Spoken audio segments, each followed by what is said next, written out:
Hello and welcome back to the Real Estate Regroup Show. I am your host, LJ Walker. So guys, listen, I have to be transparent. I have been extremely stressed out for a while now. Unfortunately, I've had some people trespass on the property. So it has forced me to tighten up my security. Now, even though my reaction to finding these people here was not positive in any way, shape, or form, I love God. However, the words that came out of my mouth were not righteous nor holy in any way, shape, nor form. I definitely have to seek therapy. I found one, not too crazy about her, so I am definitely moving on to get someone else. Okay? But through this negative experience, I want to share with you some things that I found out that maybe you don't know and you should definitely look into. This is a video that you must share because I am going to give you some tea that most people are not aware of, they're not talking about, and if they don't act upon this, it can be very dangerous for them. Okay, we're going to talk about crime prevention. Now, one of the things I learned, and this was before the incidents occurred, was that locks have a lifespan. Who knew? Nobody told me. And I've lived at other places before. I own other property as well, but nobody said, hey, locks are only supposed to be on for 5 to 7 years, and then after that, you're supposed to buy another one. No, my locks were on for 24 years, and whenever they would jam or anything like that, I would get WD-40 or graphite, some kind of lubricant, and then it would just start working. So I said, okay, well, this is just something that I have to do, and this is something that only really occurred whenever the seasons changed. But it's just that at this one particular incident, the tenants couldn't get in and they couldn't get out. So that's why I had to hire the locksmith to change it. It's still a deadbolt. It's just a much newer lock. Okay. Now the other properties, the other one I did recently change, but the other ones, they still have the same lock, and I'm not going to change them until they jam. Okay. So the next thing I found out has to do with the cameras. Now, I've had a camera before, and it was working for a while, and then all of a sudden it stopped. It worked for a number of years and then stopped. So I went and I called a company that originally installed it. They didn't call me back. And I started to call other companies, and they were like, no, you got to go back and you got to call the original installer. So I wasn't having any luck that way. So I went and got wireless cameras, right? Wireless cameras. They were doing great for a while. And then all of a sudden, I noticed that they weren't picking up everything. Something wasn't right. So I contacted the wireless company that I was using, and they mentioned that a lot of criminals are using something called IP jammers that block video and audio from going onto your camera. So in other words, they were hacking into my system.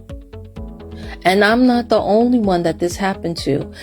When I first called, they were like, oh, well, the problem is because the camera is looking through the window, so there's a reflection. No, that was not it. I called again. I said, no, this something else is going on. And they said, yeah, okay, now other people are saying the same thing. And we realize that it's the IP jammer that these criminals have, that some of them actually delete the footage altogether. Okay? So it is really, these criminals are really crafty. They're more technically advanced than most people.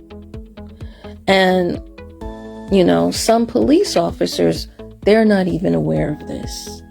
But luckily, many in New York, Los Angeles, and a few other states, they are, because I looked on YouTube and I saw the news media, the news team in that area do a special on this whole thing. Okay, so because of this, what is recommended is that we get hardwired, and that's what I got recently, a hardwired camera that's HD, high definition, LPR, license plate recognition, IP, that's internet protocol cameras that also have night vision capability that are connected to a DVR that includes cloud storage and a hard drive. Okay. You also want it to be set up so that this way, if the internet fails, it's sort of like a backup where everything goes up to the cloud, right? So it's stored on the cloud.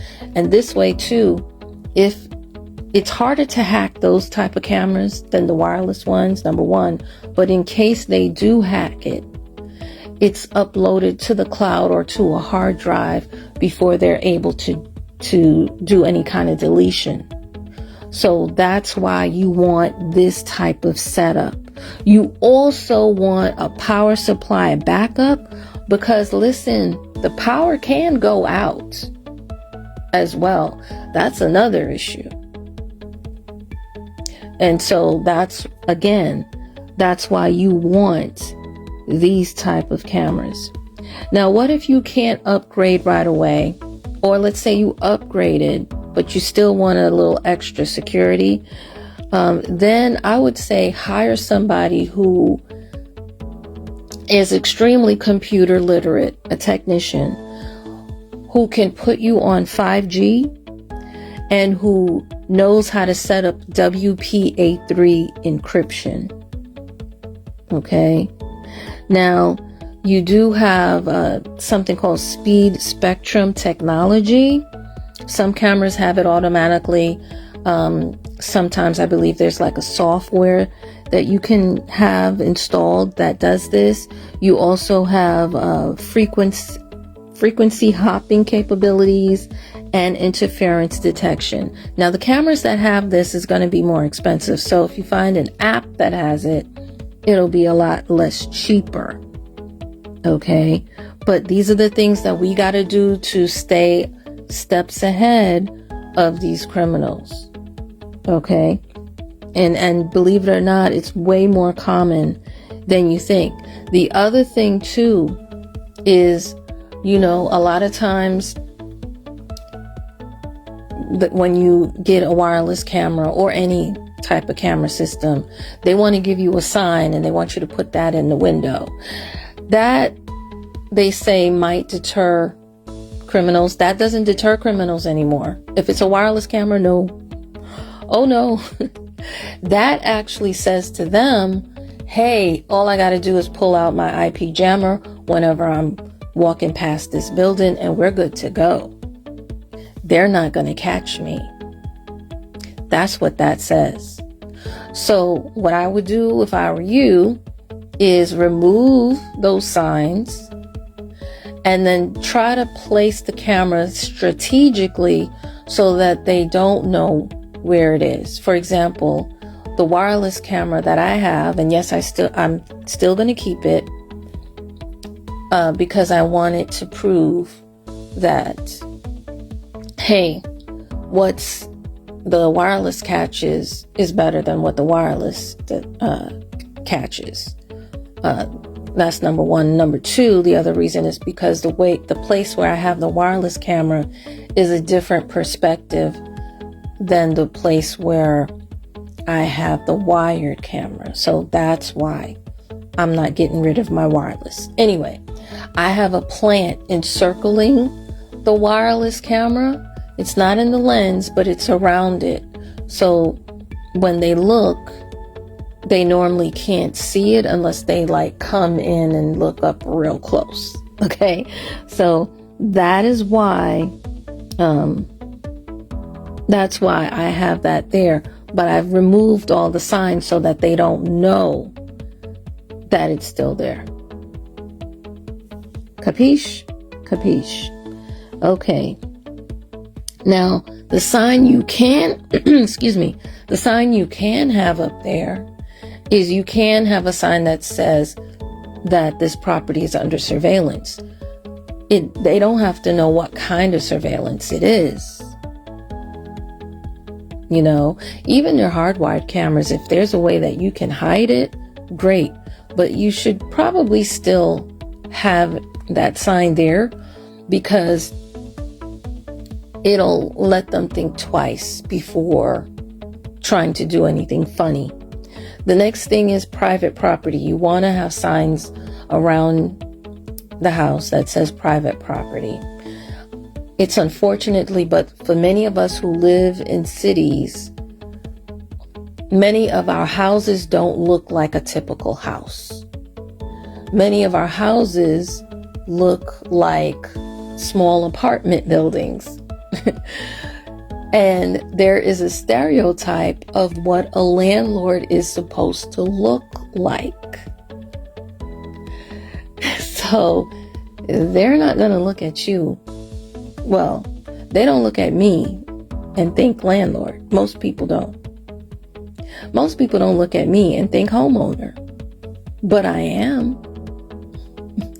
You understand me? So that's why you need to do this. And they may, if you ever have to take them to court, they may argue in court that they thought that that was public property.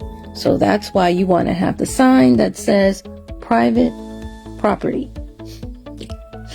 Okay. Now, what's the other thing is some of you may get yourself an alarm system. And what it is, these systems are like sensors that you can put around your home. You can put them on doors, you can put them on gates, different places. Now be careful when it comes to gates, because if your gate is low, they can step over it. It's kind of a waste of time and money to put it on a low gate, but definitely put it on your house door. Some of these alarms are connected to the police station. Those are really good. Plus, in addition, you want to contact your insurance company once you have these things installed, because that's an insurance deductible right there. All right. When you have that. All right. Now, the next thing you need to do or you need to consider is if anything criminal occurs on your property, whether you saw the person do it or you didn't see the person do it, then what you want to do is start journaling. You know, there is a My Diary app, which is completely free. You can, upgrade to a paid version. It's a one-time paid version for this particular app, and just document the date, the time of which you noticed the problem. If you saw the person who committed the crime, describe them. How tall were they? How much did they look like they weigh? How old did they look? What color hair, eyes? What were they wearing? You want to be as descriptive as possible. And what exactly did they do to make you want to record this situation? Because I'm telling you right now, some of these criminals, they target certain people for different reasons. Sometimes it's because of your race. Sometimes it's because you're a woman. Sometimes it's because of how you look. You might be thin or short, or, you know, it could be your religion also. It could be your sexual orientation. You know, it's all of this is possible. You don't want to rule it out. I know some people, you know, don't want you to talk about these type of things, don't want you to mention it, but I'm letting you know that it's a very real thing where certain neighborhoods are also targeted. If you live in a certain area, there are certain people who come from outside of the area into your neighborhood, and they do it for a particular reason.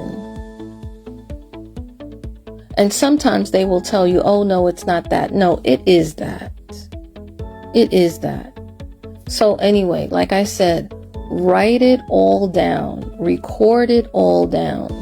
Even when you go to the police and you call the police, sometimes they give you a reference number or incident number or whatever that is. Write that down as well. You want to keep your records together, and you want to be very thorough in, you know, how you record things, because you never know. You never know. You might have to go to court one day against the person, against the perpetrator. And you want to have good evidence to, you know, back up your claim. Okay, guys? So, listen, that's pretty much what I wanted to share. Hopefully, this information will help you make smart moves. You know, some things, money is not, you know, always important. Like, it's important, but it's like, you know, don't worry so much about whether or not, you know, how expensive it is. You know, as long as you have it, spend it. Your life is important. Your family's life is important. Whoever is in your home that you're taking care of, their life is important. And again, I'll say it, prevention is better than cure. It's easier to clean that up, if you will, than to try to fix it afterwards. A lot of times it can be a lot harder to do. Okay? So, anyway, that's all I have to share. Please feel free to share this amongst your friends, because each one reach one, teach one. Bye for now. Until next time, have a good night.